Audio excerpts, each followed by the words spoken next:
Every time I made it to like day 20 of NoFap or something, bro, like I'd end up failing, right? I'd fail NoFap. And then I'd go like 3 days straight failing NoFap before I start getting back up again.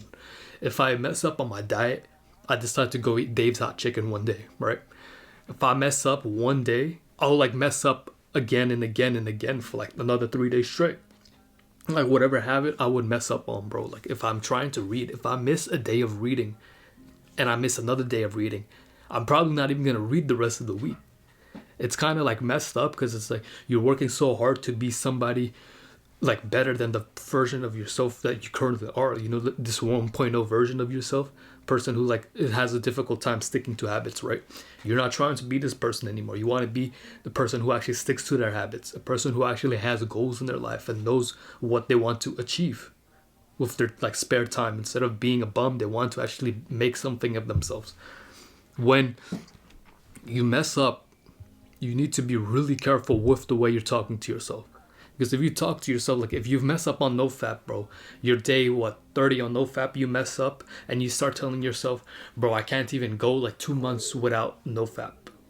2 months without touching myself. I can't even do it. Like, why am I so incapable, incompetent of like being consistent when I see everybody else being successful in their like NoFap journey? The way you're talking to yourself is like the most like crucial part of it, because the way you talk to yourself directly gives your brain like signals to like actually make you fall off.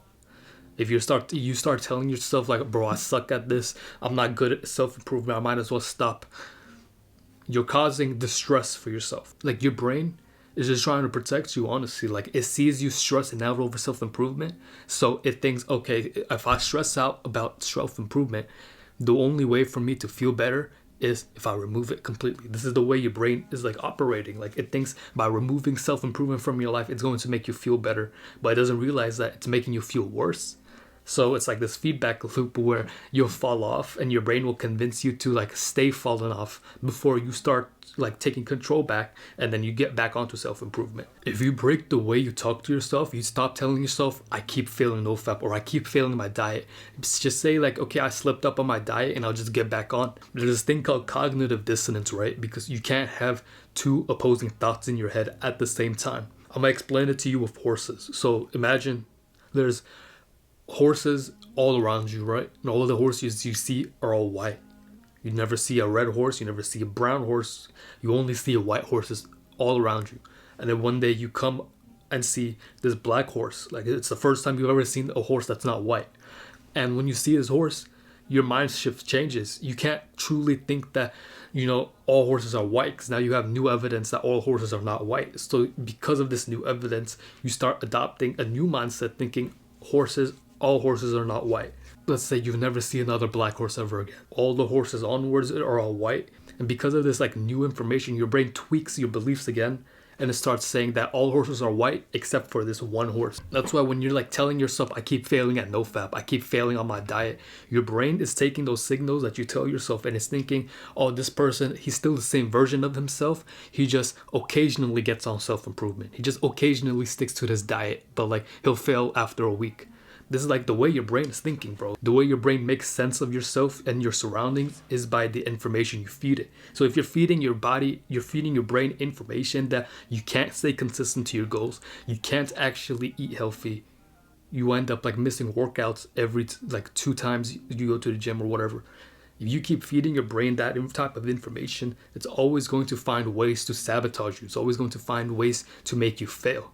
Your brain hasn't caught up to the fact that you're trying to become version 2.0 of yourself, because it still thinks you're still the 1.0 version who's a fraud, who's just showing off that it's trying to like be somebody it's not. So you need to fully adopt the identity of 2.0. Like who is the person? Like you make a list, bro, like list out all the qualities of like the person who 2.0 of yourself would be. So version 1.0 of you is somebody who smokes every day, is sleep deprived constantly, can't get any work done.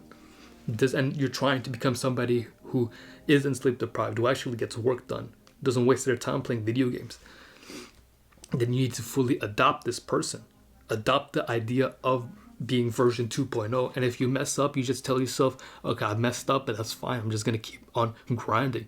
So then your brain will be convinced that, okay, so this dude is version 2.0. He is who he says he is. He just slips up from time to time because he's still making progress. You see how different that is compared to thinking like you're the opposite, you're version 1. And it's all because like the way you talk to yourself. And a lot of times we're scared to fail. Like nobody wants to fail in life. Nobody wants to fail in relationship. Nobody wants to fail and be broke. Nobody wants to fail and be single. Nobody wants to fail and like not live a nice life, not live like a purposeful life. Nobody wants that. They want success. And so your brain wants success for you. It's going to stop you from doing something it thinks would be harmful for you. That's why like you could turn the stone on, you could put your hand above the fire and your body will move it away knowing that it hurts. And you're not going to willingly try to touch the fire again unless you're kind of psychotic. And it's the same way with like self-improvement. Like you'll fall off self-improvement, you'll feel bad about yourself, and your brain will interpret that as he feels bad when he tries self-improvement. Let's stop doing self-improvement. Let's make self-improvement even harder than it should be for you. That's why it's really important for you to constantly be in this meditative state where you're always self-aware. You're practicing like actually being present in the moment, because if you're present in the moment, you'll pick out the times when your brain is trying to convince you, thinking that you're a failure. Your brain trying to tell you that you shouldn't even try, you should give up. When you're self-aware, you'll realize these, and you'll realize that it's not even you thinking these thoughts. It's just your brain trying to protect you. You gotta talk to your brain like you're talking to a child. Like if your brain is like going crazy thinking, bro, you might as well just stop. You gotta talk to it like, yo, it's all right. Like it's all right. I've messed up. I'm gonna keep going. Like why would I stop? Like this is part of self-improvement. Like a big part of self-improvement is growth. So if you're not growing, what are you doing then? Like you need to actually be able to grow, to evolve, because if you're not evolving, you're dying. And that's why you keep falling off self-improvement. Just fix your self-talk, fix the way you talk to yourself, fix the beliefs you have about yourself, and what you'll find is that your brain will actually start cooperating with you.